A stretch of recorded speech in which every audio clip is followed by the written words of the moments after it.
ధర్మ జిజ్ఞాసులకు శుభాశీస్సులు. ఈరోజు అంశము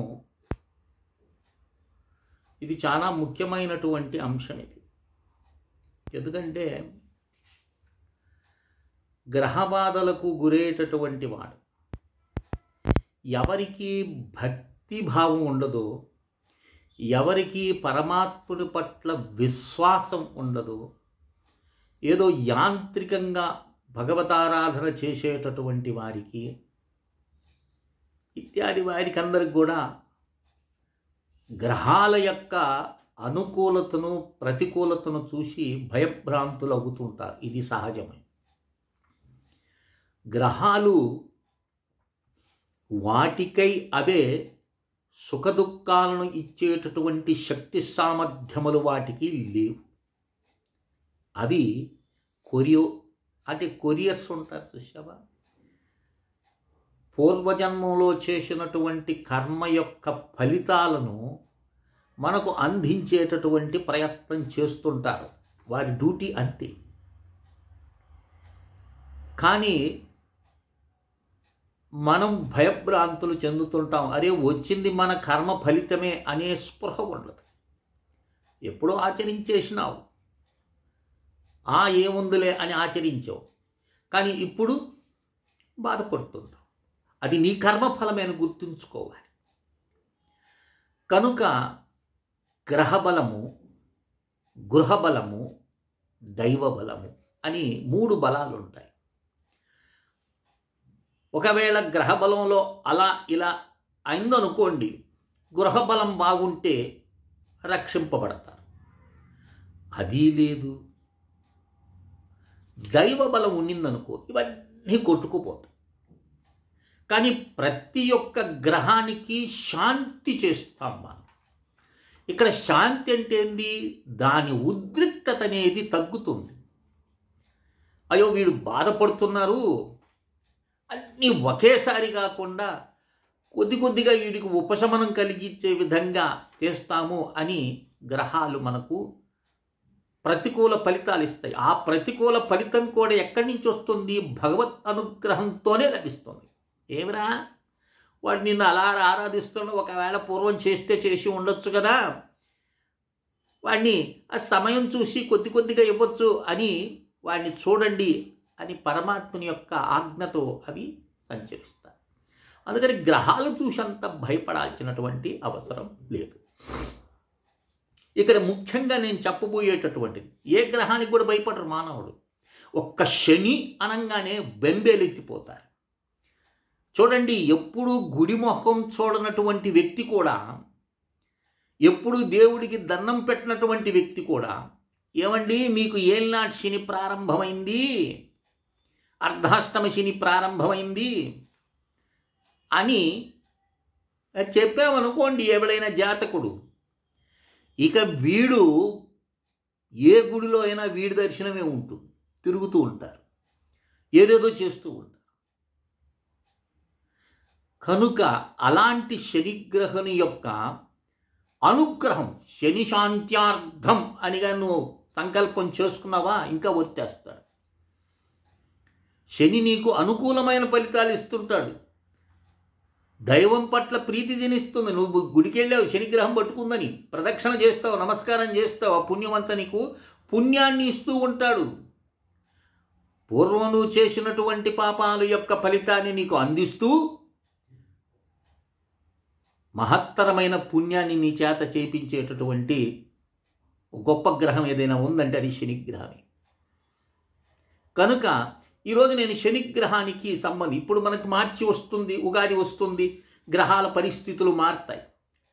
ఇక్కడ నేను జాతక రీత్యా ఎవరికి శని ఉంది ఎవరికి లేదు అని ఆ ప్రస్తావన నేను చేయను. అది మీరు తెలుసుకోవచ్చు. ఎవడికి ఏళ్ళనాటి శని జరుగుతుంది, ఎవడికి అర్ధాష్టమ జరుగుతుంది అనేటటువంటిది, అష్టమ శని ఎవరికి ఉంది, ఇవి మీరు తెలుసుకుంటారు ఎలాగైనా. అలా శనిగ్రహం నుండి ఉపశమనం కోసంగా మనకు పురాణాల్లో, ధర్మశాస్త్రాల్లో మనకు కొన్ని ఉపాయాలు చెప్పారు. అవి మీకు నేను చెప్తాను. అవి మీరు చక్కగా, అంటే నేను ఈ మంత్రాల వాటిని చెప్పను నేను, ఎందుకంటే అందరికీ శని బట్టి ఉండదు కదండి. పట్టినటువంటి వాడు చూడు లక్షలు తగలేస్తారు, వేలు తగలేస్తారు, ఆ దానాలని చేస్తారు, ఈ దానాలని చేస్తారు. కానీ అతి స్వల్పమైనటువంటి ఖర్చుతో కేవలం నీ యొక్క ప్రజ్ఞతో, నీ యొక్క మంత్రానుష్ఠానంతో నిన్ను నీవు తరించుకోవాలండి. ఆకలి వేసింది, నేను భోంచేస్తే నీ ఆకలి తీరుతుందా? లేదు, నువ్వే చేయాలి. దాహం వేసింది, నేను తాగితే నీ దాహం తీరుతుందా? తాగదు, నువ్వే తాగాలి. వ్యాధి చేసింది, ఔషధాన్ని నేను సేవించాలా? నువ్వు సేవిస్తాలా? నువ్వు సేవిస్తే ఆ యొక్క రుగ్మతలు తొలుగుతాయి. కనుక నీవే చెయ్యాలి, ఇది నీవే చేయాలి. కనుక దీనికి నేను ఒక చిన్న ఉపాయం చెప్తున్నాను. ఉపాయం కాదు, శాస్త్రంలో చెప్పింది. ఉపాయం అంటే ఇది నా కల్పితం అవుతుంది, ఇది శాస్త్రం చెప్పినటువంటి. ఏమని? బజార్లో లభిస్తుంది ఇనపతో చేసినటువంటి ఒక ప్రమిదను తీసుకోండి, ఇనప ప్రమిద. ఆ ఇనుమ ప్రమిదలో లేదా స్టీల్ ప్రమిదలైనా చాలు, ఎందుకంటే స్టీల్ కూడా ఇనుమే, పాలిష్ చేస్తారు కాబట్టి అట్లా ఉంటుంది. అది కూడా ఇనుమే.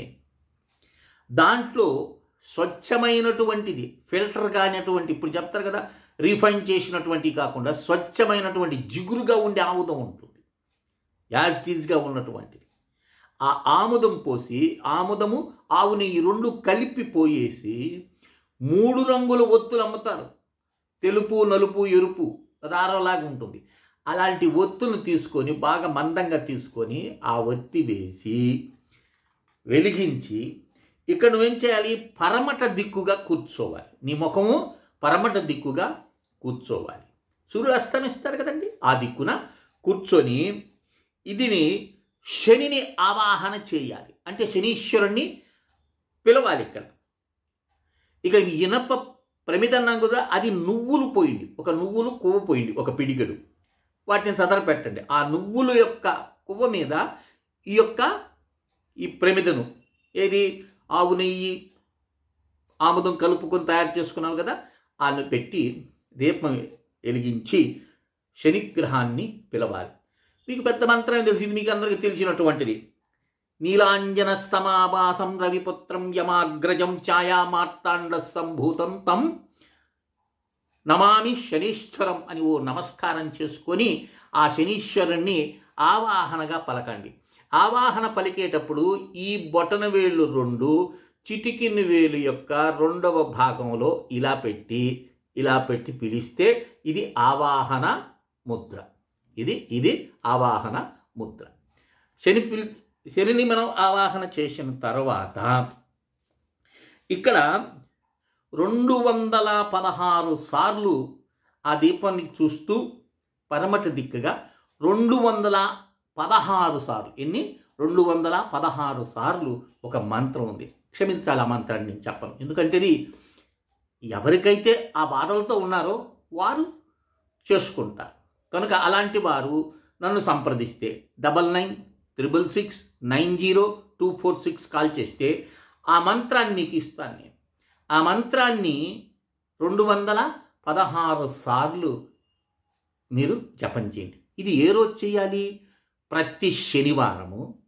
16 శనివారాలు చేశారనుకో మీకు భయపడాల్సిన అవసరం లేదు. శని మీకు అనుకూలమైన ఫలితాలే ఇస్తారు, మీరు తట్టుకోగలిగినటువంటి ఫలితాలనే ఇస్తారు. తప్పు చేసినావు, మాస్టర్ ఏం చేస్తారు? చేయి దాపరా అంటాడు, వాడి స్థాయిని బట్టి దెబ్బ కొడతాడు కదా. కొద్దిగా మొద్దుగా ఉండేటటువంటి వాడికి గట్టిగా కొడతాడు, కొద్దిగా మృదు స్వభావం కలిగినటువంటి వాడికి ఊరికే అలా కొడతాడు. కనుక ఆయన అనుగ్రహం ఎలా ఉంటుందో నేను చెప్పలేను.